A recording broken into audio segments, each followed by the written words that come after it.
ഉത്തരാഖണ്ഡിലെ മലനിരകളിലാണ് ബദ്രിനാഥ് ക്ഷേത്രം സ്ഥിതി ചെയ്യുന്നത്.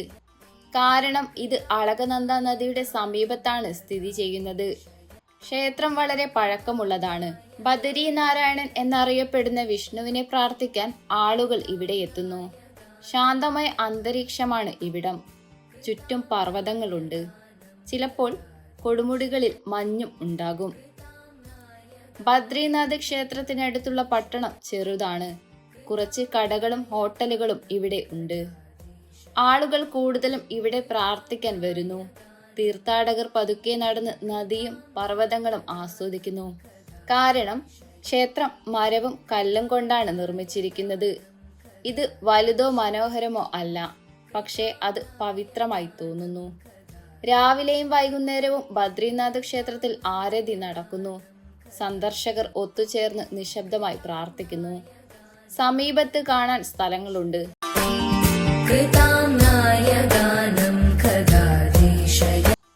തപ്തുകുണ്ടിൽ ചൂടുവെള്ളമുണ്ട്. മനഗ്രാമം ചെറുതും അടുത്തുമാണ്. വിഷ്ണുപ്രയാഗ് ശാന്തമാണ്. തീർത്ഥാടകർ ക്ഷേത്രത്തിന് സമീപം താമസിക്കുന്നതിനാൽ അവർക്ക് ഈ സ്ഥലങ്ങൾ കാണാനും പ്രാർത്ഥനകളിൽ എളുപ്പത്തിൽ പങ്കെടുക്കാനും കഴിയും. ബദ്രിനാഥ് ക്ഷേത്രം സന്ദർശിക്കുന്നത് ഒരു ക്ഷേത്രം കാണുന്നതിനേക്കാൾ കൂടുതലാണ്. അത് സമാധാനം, പ്രകൃതി, വിശ്വാസം എന്നിവയെക്കുറിച്ചാണ്.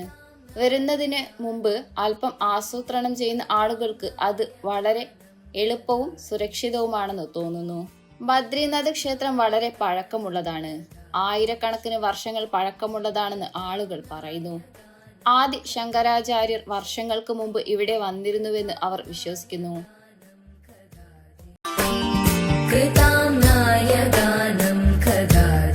അദ്ദേഹം ഈ സ്ഥലം കാണുകയും തീർത്ഥാടകർക്ക് ഇതൊരു പുണ്യസ്ഥലമായിരിക്കണമെന്ന് കരുതുകയും ചെയ്തു.